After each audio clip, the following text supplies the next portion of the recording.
So in this segment, we're going to be talking about a story that's made me very angry over the last, I think, couple of years, really, that's been happening. So Britons have no right to our help, says Foreign Office. So this is specifically about Nazarene Ratcliffe Zahawi, but also this goes broader to British nationals who are arrested illegally, illegally abroad. So the article said this is very good work from the Times here, extremely good work. So British citizens arrested overseas through no fault of their own, so that's illegal. So if you're detained through no fault of your own, that's done illegally. Okay, have of their own have no right to the government's assistance or protection, even if they are tortured or held as diplomatic leverage against their own country. The Foreign Office said. So basically, they're saying that if you go to say a certain country, say you go to I don't know, like Oman or some. I don't want to throw Oman on the bus. I don't know enough about them, but any country, right? And this government arrests you and uses you for leverage, similar to I guess how the US had the Huawei CFO arrested as leverage against Huawei. I think this would be a similar example of that. If that happens to you, don't expect the British government to help you. They ain't gonna help you, even if you're being tortured. Even if you're being tortured, they ain't gonna help you. That stark assessment was delivered in a letter to lawyers of Nazarene Zahawi Ratcliffe, who asked the department to lay out the government's view of its obligations towards her. And so, what you can gather from this is specifically about her, but also about more generally about British citizens. They ain't gonna help you if you're detained illegally. The British government ain't gonna help you. Miss Zahawi Ratcliffe, a British Iranian mother of one, was arrested at Tehran airport in 2016, sentenced to 5 years on trumped-up charges of sowing dissent against the Iranian regime. A second case that Iran has sought to justify with inaccurate comments made by Boris Johnson was raised against her in October. So Boris Johnson said she was teaching journalism. So I think I've got the comment here. He added that Johnson's performance at the Foreign Affairs Select Committee, in which he inaccurately said she was there in Tehran to train journalists. What do despot leaders hate? Journalists. Had left Zahawi Ratcliffe angry at the original comment, angry at the footage of avoiding the question. Johnson's remarks were seized upon as a confession in the Iranian media and are believed to have left her facing an additional 5 years in prison. So thank you, Boris Johnson. So not only have you stopped this family from being helped properly and actually done something here, you've made the situation worse. Well done, Prime Minister. Well done. So Miss Zahawi Ratcliffe, we spoke about that bit. Yet British citizens falsely accused overseas have no legal right to consider assistance, Sarah Button, the head of the consular affairs at the Foreign Office, wrote in a letter obtained by the Times. So maybe she didn't know this letter was going to be published on the internet and in the news. If she did, she's incredibly stupid. Honestly, she's very stupid because the family were always going to do this. The lawyers were always going to do this. Why? Because this brings more light to the case. So if she didn't think this was going on the internet, incredibly naive, and if she did know it was going on the internet, very stupid to send this letter.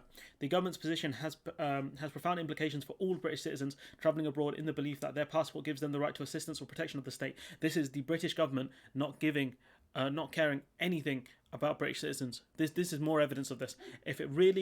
If it is really the government's position that it has no obligation, even in the extreme and unique circumstances of Nazanin's case, then that sends an extremely alarming message to the rest of the British public, the family's lawyers wrote in a response last week. And the thing is, right, the first thing any government is meant to do is protect its own citizens. Fair enough, she's abroad, but she's still a British citizen. She has dual nationality. She's still a British citizen, and she should be protected as if she was a British citizen living here. She's been detained illegally on trumped-up charges, charges that Boris Johnson has made far worse. The embassy have not been able to help her. The British government have refused to help her. And what does that tell you about our government? They do not care about ordinary people. Last year, Miss Zahawi Ratcliffe became the first citizen in modern British history to be granted diplomatic protection, elevating her plight from a consular matter, so this is the consulate or the embassy, I think they're the same thing anyways, matter to a state-to-state conflict. Under international law, Britain is entitled to, at the very least, to consular access and ultimately to seek redress through the international legal system. Ministers admit privately that she's being held to force Britain to repay a 400 million arms deal that an international court ruled in 2008 was legally owed to Iran. The decision to invoke diplomatic protection, however, does not confer any specific legal obligations upon us, Miss Brockton. Right, so basically what you're saying is the British government have refused to pay Iran this money over a arms deal that didn't happen, right? And so that was 2008. So Thingy has Gordon Brown has a bit of responsibility over this, but I put more responsibility at the last three prime ministers we had. We should have, they say, we need austerity because Britain doesn't, should repay its debts and all these things, right? Cool, repay your debt, bro. Fair enough, it's a despot country, but why are we doing arms deals with despot countries in the first place?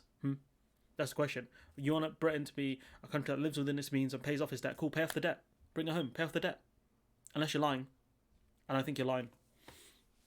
UN experts have found that Miss Ratcliffe-Zahawi's ill treatment in detention may amount to torture, but Miss Broughton said that the government cannot investigate torture or mistreatment allegations. She added that the government does not recognise her detention as hostage taking. She is a hostage for this debt. This is a hostage situation. They're saying, pay the money or she's going to stay in jail. What is that? That is a hostage. Whoever this person is needs to be fired, honestly.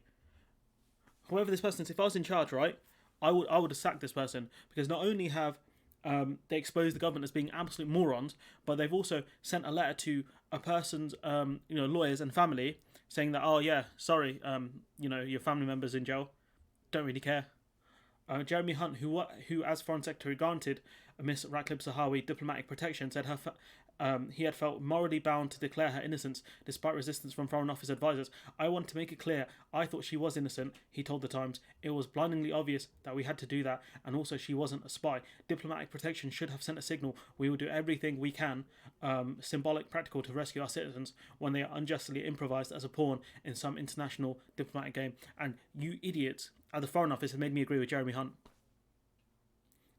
Tulip Siddiq, the Ratcliffe family MP, said the government was failing at the most basic duty to protect its citizens. She said, if our new blue passports don't mean that, what are they going to mean? And honestly, this story here has made me so angry, because not only has Boris Johnson made the situation worse, where's our Foreign Secretary Dominic Raab? Where you at, Rob? Huh? Because you have failed her. Yeah, and some people may not care because she's Iranian, she's brown. But that could be another person. If you go to another country abroad, something happens, there's a dispute between the two governments, they hold you hostage. What are you going to do then? It's a rare situation, I'm not going to lie, but it could happen. If you go abroad to certain countries, they could hold you hostage. This is a failure of the state. They have failed her. Honestly, they have failed her.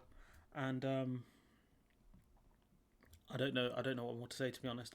It's cowardly behaviour from our government and the Foreign Office. And if the Foreign Office won't do its job and protect citizens abroad, just abolish the Foreign Office then. Go. Get rid of it. Because they're not doing their job. What's the point of them? What's the point of you if you're not going to protect foreign citizens abroad? Get rid of the embassy, get rid of the Foreign Office, and just go. Don't bother, Rob, you're sacked. Because you're not doing your job properly. The fact that Jeremy Hunt, a guy who dismantled the NHS systematically, did more to protect her than you did, Dominic Raab, is shocking. A guy who talks about a global Britain, a Britain that's, gonna prosper and protect its people and all this stuff, right? Bruv, you've done little to help her. This is over £400 million debt, yeah, owed by the British government for a long time. For a long time we've owed this money. You could just pay the money. It's not a lot of money, it's chump change for the British government. No, this is what, you talk about £350 million to the NHS every week. This is 2 weeks of EU money, according to you guys. This is just so frustrating, this story, because it's just like, this didn't need to happen, and the fact is we've made her situation far worse, and this is over a debt the British government owes the country. And you can say that, look, we don't do deals with terrorist governments. That's cool, but we should never have done an arms deal with them. And if you want Britain to be a country that pays back its debts, pay the money, £400 million, pay it. Because if that's what gets her home, then fair enough. And, warn people, put Iran on a travel blacklist and say, look, do not go to this country. We cannot guarantee your safety here. Please do not go, because they're a very extremely dodgy company. And make it easier for Iranian nationals to come here, so people's family members can come here instead of them going there. Because she went there, I think, to see her parents, her family, and then she was detained. Why? Because Iran saw her as a bargaining chip to get the money that the UK owe. But, I don't know what more to say about the story apart from this is a failure of the government.